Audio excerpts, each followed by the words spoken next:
Good morning, everybody. So welcome to Q&A. Thank you for joining us on week 3 of this. I know week 2 got messed up with the effect that the internet tried to sabotage us, but you know what? We keep going despite the attempted sabotage, and so welcome to week 3 of live Q&A. And so send us your questions. Dan's going to read us your questions as we got them, and so yeah, welcome. So questions, we gave you plenty of time for questions. So yeah, so far no live questions yet. So I'll get the ball rolling. Okay. With what I warned you about. Okay. Your sermon today took, you based on Jonah, the first reading. Right. And what I found interesting is you had a darker read of Jonah and what's going on. Yeah. When I read it, actually, when I read all of Jonah, it actually comes across as a comedy to me, a dark comedy, but a comedy. Yeah. Yes, it is a dark comedy. So what word you emphasize there is important. Is it dark or is it comedy? Yeah, it is funny. As I said, I find the whole, I knew you were a merciful God. It's the funniest line in all of Scripture. Yeah. Because it's so silly. It's so absolutely absurd. Well, and Jonah comes across as, to me, probably the whiniest, most melodramatic prophet. Right. Anything doesn't go his way. Right. And he jumps immediately, not from fix this or do this or that. Jonah immediately jumps to, I just want to die. Just let me die now. Yeah, I'm done. I just can't anymore. Yeah. So in addition, you had said in the sermon, well, he was probably angry because Nineveh, they'd been at war with, blah, blah, blah. A lot of hostilities. Yeah. But is there another subtext there that God is trying to tell us to don't be Jonah, be resilient? Yeah, I mean... he called it like the stiff-necked Jews comes up a lot in the Old Testament of God calling them that. Right. I think, right. So I think what God's... If you read the Old Testament, you can sometimes get this ideology, which is like, God's on our side, and all the other nations are bad. And my favorite biblical scholar, Walter Brueggemann, says there's a counter testimony, he calls it. He imagines the whole Bible as a court case about God. And toward that end, you have like the prosecution's witness, and you have the counter testimony about God. And he calls Jonah counter testimony. And what he means by that is like, it's trying to tell you that God's more complicated than just the simple ideology will tell you. Yeah. Because Nineveh's capital of the Assyrian Empire. Like, this is the empire that destroys the whole northern kingdom. This is, these are bad people. Like, and in their kind of simple framework, God's on our side, not theirs. They're bad, we're good. You could very easily slip into this very nationalistic God, view. And the whole book of Jonah is calling that into question. Why it ends on a question. Its simple goal is to make you look at your underlying assumptions and maybe say, oh, maybe this is a little more complicated than I thought. Yeah. Yeah. Well, and because it does seem a little unfair to me that God is so many times focusing my stiff-necked people purely on, the whole, on Judaism. Yeah. Because, boy, if you look around the world today, it seems like every human being tends to be very stiff-necked. Yeah, I mean, the people of God, so whether it's Jews or Christians, God pays special attention to us because we know better, or we're supposed to know better. There's this line in the Gospels where Jesus says, to those whom much is given, much is expected. And I think that's the governing framework for a lot of this, is like, it seems harsh that God expects this, but actually more is expected out of us, whether the us is Christians or Jews. More is expected out of us because, we have the story that tells us what to do. In a certain way, it's a low bar to clear for the Ninevites. They've not had the prophets and the law and everything else telling them what to do. And that's what makes the conversion so remarkable that we didn't read about. But when the king actually says, no, we'll repent, and the king's words are maybe, he doesn't say certainly God will be merciful. He says maybe God will be merciful. The king's not actually assuming it's going to happen. He's kind of like, well, like the best we can do is actually try. And give it our best shot. Right, give it our best shot and see what happens. So they're not even operating from a place of, we know God is slow to anger. We're just kind of saying, well, who knows? Maybe he is, Well, that leads right into, Bridget has a question. She said, 2020 has definitely been a trying year. Yes. Probably worthy of Job, much less Jonah. Yeah, right. And your sermon today was about commission and compassion. Yeah. And she's found with everything that's going on in our lives this year, she feels like she's lost a good bit of that. How can she find it? How can we find that again? Yeah.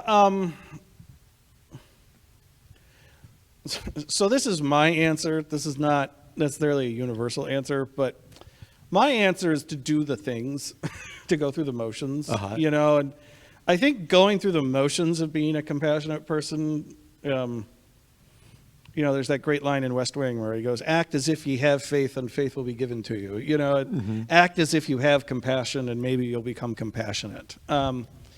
Do the things, and so I think it starts with praying for people you have a hard time being compassionate with. I think that's where it begins. And if you can't manage that much, because sometimes I can't, then I think the even like proto step is asking somebody to pray for people who you can't be, because I've had that in my life where I'm so mad at this person I can't pray for them, but then the next step is asking somebody to pray for them, because I think even the asking does something, would be my, so practical step, go through the motions, fake it till you make it, is another way to put it. Like, because I think the act of doing, this is a very un-Lutheran point, but the act of doing actually it won't accomplish your salvation, but it will simply repetitively doing the things, the compassionate things, for example, will inspire compassion along the way. It won't happen all at once, but you'll kind of wake up one day and be like, oh. I like to see it as the action isn't what is the salvation. Yeah. But the action gives you the mindset to be prepared for salvation. Right. Yeah. And right. perceive it. Well, and even just, you are saved, like your compassion does not save you. Your faith does, like your baptism period, that's the end of the story, but then I just think there's something about, there's that line in Psalm 4 is my favorite Psalm, and Psalm 4 says at one point, it says, when you are angry, ponder it on your bed, be silent. And then it says, offer the appointed sacrifices.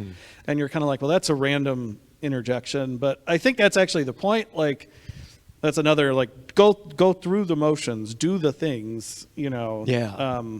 When I am feeling most dry in worship, most not just feeling the presence of God, that's when I frequently do all the traditional things, and it's because somewhere along doing all the crossing and the bowing and the genuflecting and, and doing the full liturgy and doing all the things, I find that in just doing them, something happens. Yeah. That's good. And last night I was doing, every day I research leadership a little more. It's part of my side gig. Yeah. And one of the qualities that came up over and over and over again in analyzing successful leaders is they are quick to forgive. Yeah. You're more likely to be unsuccessful if you hold on to a grudge. Yes. So, yeah. Again, just like last week, yeah, the Bible is also this great right. management guide. Right, right, because it's a guide about people. It's a story about people. And whether you're in management or you're wherever you are, it's a story about people. Well, Todd said that getting back into the Old Testament, why is the Old Testament perceived as law and the New Testament as grace when there's a little bit of both in both parts? Yeah. So the short answer is because people tend to ignore the parts where Jesus is harsh. I mean, if you come to church on, and this is not Todd's problem, but if you're a person who comes to church on Christmas and Easter, for example, a C&Er. Yeah, okay. Like you'll get a very lovey-dovey, very warm and fuzzy Jesus, but if you skip everything in between, like buddy Jesus. Yeah, right, Okay. the buddy Christ, right. But yeah, if you come only on those days or only certain times of the year, you'll get a very, the Lord is my shepherd. If you think about the times, everybody hears parts of the Bible, regardless whether they're Christian. Funerals, weddings. Jesus is very kind and comforting in those moments. Easter and Christmas, he's very warm and fuzzy. And if you don't come the rest of the year, if you don't come during, we're calling this season ordinary time. That's what it's called. Okay. If you don't come during ordinary time, you miss the parts where Jesus, like he says today, it's a harsh, today's parable is not a friendly parable, actually, if you think about it. And so I think it's just people hear certain things because they don't come all the time, and they don't read on their own, and so they miss the harsh Jesus. And then it's easy to hear in the Old Testament, I mean, even this today, the storyline is God did not destroy a whole city. It's easy to pick up on God's harsh in the Old Testament. Well, he's really gracious, actually, but, the parts you're hearing on the 4 Sundays you're in church and the 3 times you're at a wedding, are not... They're not, it's harsh. It's harsher in the old than it is in the new. Yeah. Yeah. Well, let's jump up to today's parable. Because I did find that one interesting. Yeah. In a number of ways. It's right before today's reading in Matthew. Jesus first uses that line of, I got to find it real quick. The last will be first and the first will be last. Yeah. And then he launches into the parable. Right. So it's pretty clear that he says the last will be first and the first will be last. And the disciples are just looking at him like, oh, what's that mean? Right. What does that mean? Right. And so he launches into the parable. The parable, though, to me seems to explain the phrase more mechanically. Maybe it's just the way I'm being blocked on it.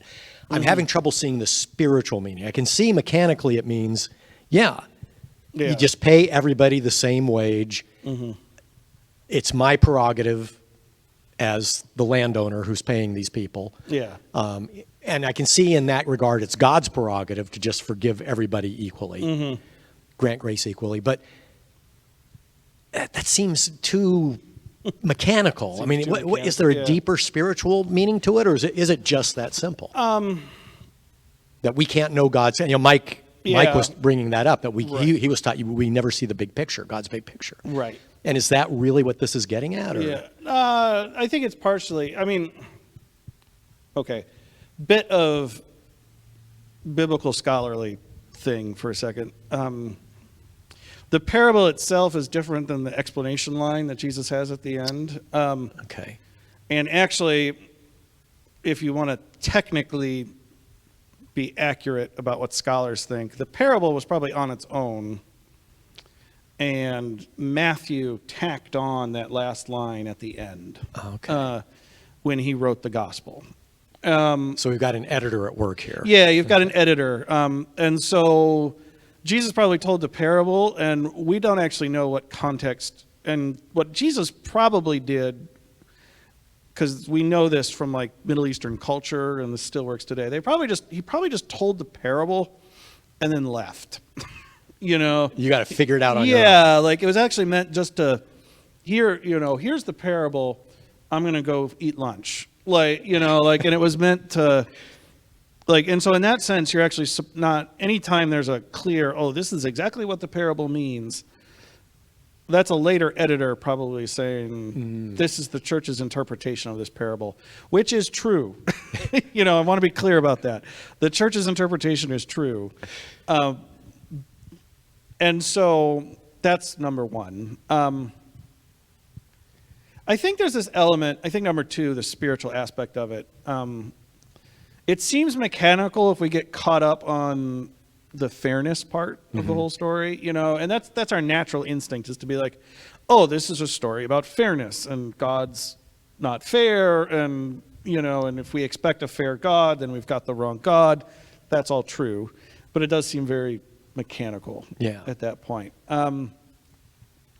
But like the guy whose icon I got last week, if you watched worship service, John Chrysostom, you know, he puts this, when he preaches on this parable, he puts it as a parable about, it's a parable of radical comfort, you know. Radical comfort. Yeah, okay. That no matter where you fall in the line, come to the Lord, for you will receive his good gifts. You know, that if you've worked from the first hour, don't be afraid you won't be cheated, you know, out of your pay. You know, if you've come at the 11th hour, don't worry. You know, the Lord rewards the first as well as the last. You know, don't, and so it's a parable of comfort in that God, you can always come to God. It doesn't matter where you fall in the line, you know, and I think that is where we should really go with it. That's where I would, if I were to preach it, that's where I would have gone with it today is, you know, if you feel like you've been working from the first hour, you know, you have been, don't worry. You know, like God, you know, don't worry, you won't be cheated out of something. You know, if you feel like you're late, well, don't worry, come to the party. You know, it's okay. We're all going to have a good time regardless. Right, yeah, right, regardless. Whatever the good time is, you know, if you feel like you're late on this stuff, don't feel like that's a bad thing. You know, come on. Just come on board anyway. Yeah. All right, this may be the punishment because not everybody's continued to ask questions. So I promised you I had some deep theological issues. Go for it. One of, and this probably drives Renee crazy, but yeah, I love reading religion. Yeah. And Mishnah is just fantastic. Right. When reading that in relation with Jonah, it looks like, and I may be off because I did not go to seminary, this is just avocational. Yeah. It appears that Jonah is a turning point for monotheism. Based on some of those writings and some of the rabbinical thought. In that up till then, we're pretty much getting God is the God of Israel, and these other people have their own gods. We're just not allowed to worship them. Yeah. We have our God, the God of Israel. Right. And they seem to say that in Jonah, with Nineveh, the message is now, no, it's not just our God. It's not just the God of Israel. Right. This is the God of the cosmos, the God who created everything, and so he has to be shared with all people. Is that also a Christian theological viewpoint? Is it just a sidebar in rabbinical scholarship? Or? No, I mean, it's a clear... So the early Israelites were what we call... henotheists. Henotheists is a word you'll never ever use in your real life. It will not get you dates, I promise. Henotheists believe that there is a world filled with many gods, but their God is number one. And you kind of see this like in some of the Psalms where it'll say, the Lord has been named chief of the council, and the assembly of the gods has gathered. And so the Israelite worldview is kind of, yes, there's lots of other gods running out there, but every year there's this gathering of all the divine beings, and Yahweh is named king and number one. Yahweh is king of the gods. Okay. There is then this problem that happens. And the problem is this.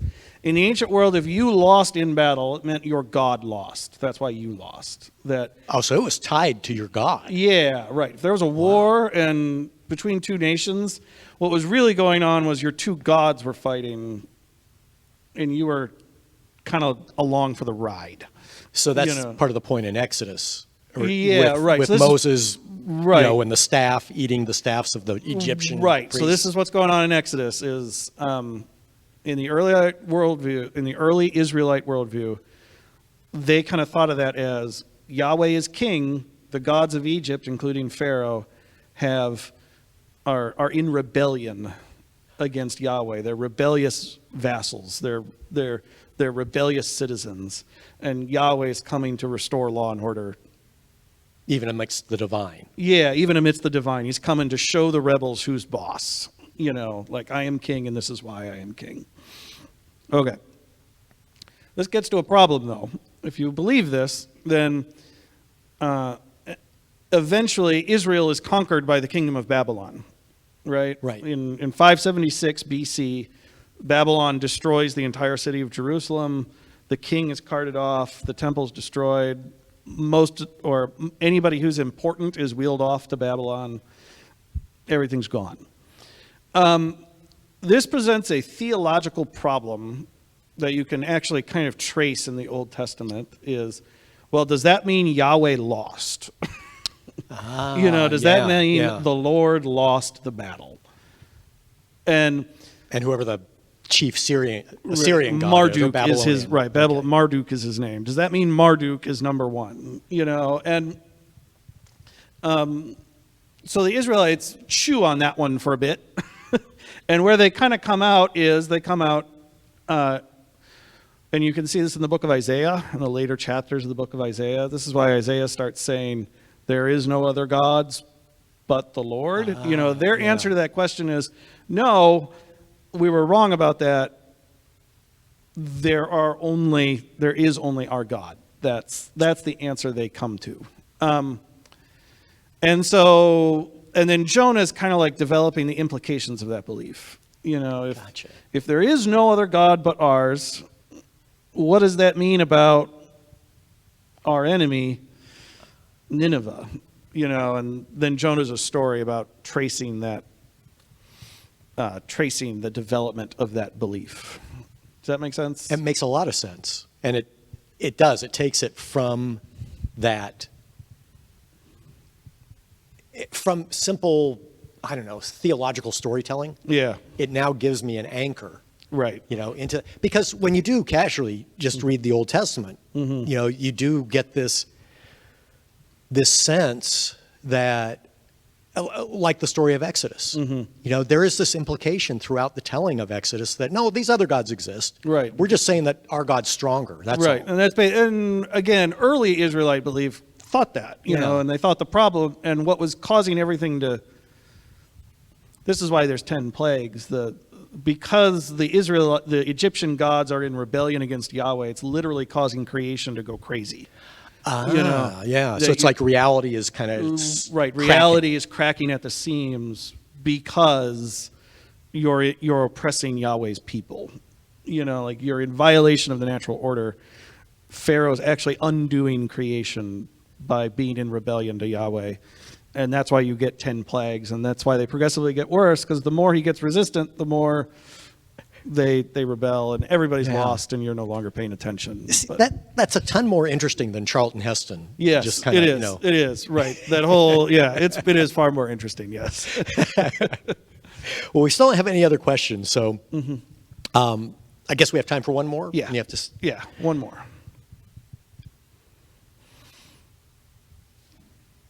The parable that we had today. No, you know what? I'm not going to go with the parable because we haven't talked about Paul's reading. Okay, go for it. Equal time for all the readings today.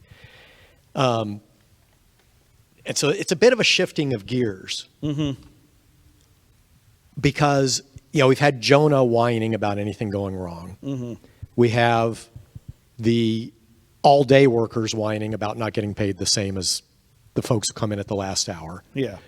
But all of a sudden in Paul, we've got, don't worry about tribulation. Yeah. It's all okay. It's almost like another lesson in resiliency. And that's what I noticed in this reading. It really stuck out. He says, for he has graciously granted you the privilege of suffering for him. Yep. And so why did early Christians see suffering in such a radically positive light? Yeah. I mean, you'd be right. You'd be crazy. You'd be crazy today. I mean, right. Yeah. I mean, the short answer is the cross, right? And we should actually, not that God wants you to suffer, but because that's where this goes usually. If somebody says, oh, God wants you to suffer. It's like, well, no. But. And I have to add, we had a lot of prayer requests today on the chat. So I think this is very relevant to a lot of people in the congregation. That in our suffering, that if the cross means anything, it means that God is actually literally present in suffering itself. You know, and so actually when we're suffering, not that we want to be there, you know, seeking out suffering for this is bad. But so you don't want to be like those old religious mendicant monks. Yeah, you don't want to be whipping yourself. Yeah. That's not it. But at the moment of your suffering, God is probably closer to you than he ever has been. You know, and that's very much Pauline talk, that if God is, you know, we believe God is fully revealed on the cross. You know, that's why Good Friday's a day, you know, is that there is no point where God is not more fully revealed than on Good Friday. You know, but if that's true, then in the moment of your suffering, God is closer to you than he ever has been before.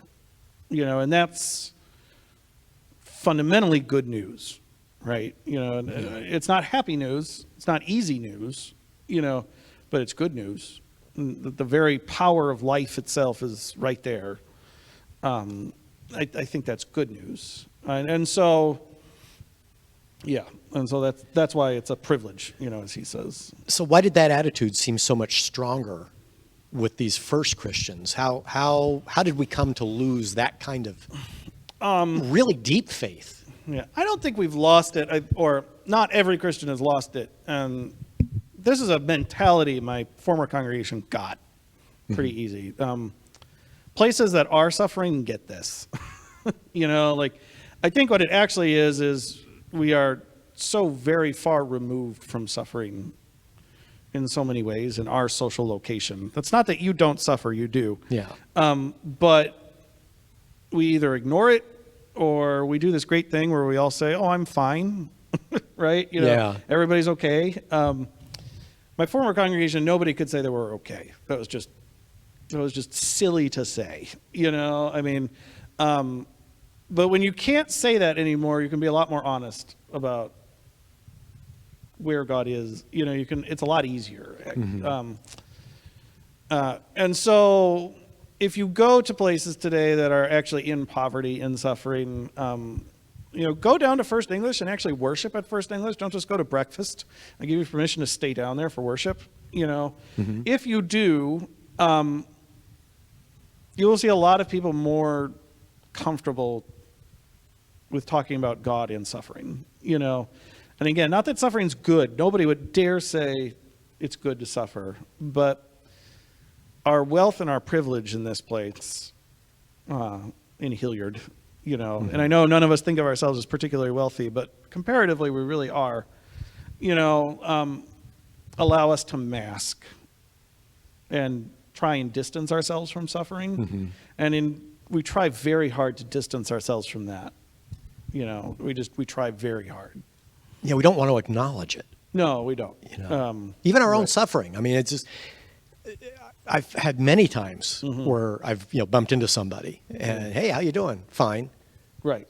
And it's obvious they're not, you know, so, you know, you can like they just had an artery slash and they're bleeding out. Right. They're bleeding out. No, I'm fine. I'm fine. Right. You know, and it's, I don't know why do we do that? Why do we want to even when in our positions, our relative comfort, when suffering does happen, why are we so afraid to admit it? I mean, my pet theory is that it means we've sacrificed control. You know, if you admit that you are suffering, you're kind of admitting that it's the alcoholic's first step, right? Is admitting that they are not in control of their own lives, right? You know, that we don't want to admit that. We are very invested in the illusion that we are in control. You know, there's this there was this guy named Donald at my previous church. Donald had a drinking problem. Donald was very aware that he was not in control. Yeah. Like this was not Donald's problem. Donald did not suffer from this, and he was very aware of it. And because he was very aware of it, spiritually, he was just in a different place. It didn't mean his life was good. His life was kind of a mess, but he was in a different place spiritually because he just couldn't believe that he was in control. This is why AA meetings are sometimes described, people who go to them will describe them as better than church. It's because this is the very premise of an Alcoholics Anonymous or Narcotics Anonymous meeting is you have to admit you're not in control of your own life. Yeah. And I think we do, especially as Americans with our rugged individualism. Yeah, right. And there's a whole bunch, right, Americans, there's a whole bunch of things that play into that. But fundamentally, we want to be in control. And we don't like it when that illusion is shattered. Yeah. And so we try very hard to avoid suffering, to avoid shattering that belief. Wow. It's a heavy note to end on. It is. But I think it is a lot to think about through the coming week. Yeah. And seriously, you've seen the gamut today of all the types of questions we've had. Go ahead next week, through the week, if you have questions that come up, if you're doing Bible study, and a question pops up while you're reading, jot it down and join us next week, and Pastor will answer. Thank you, folks. Thanks, everybody. It's been great.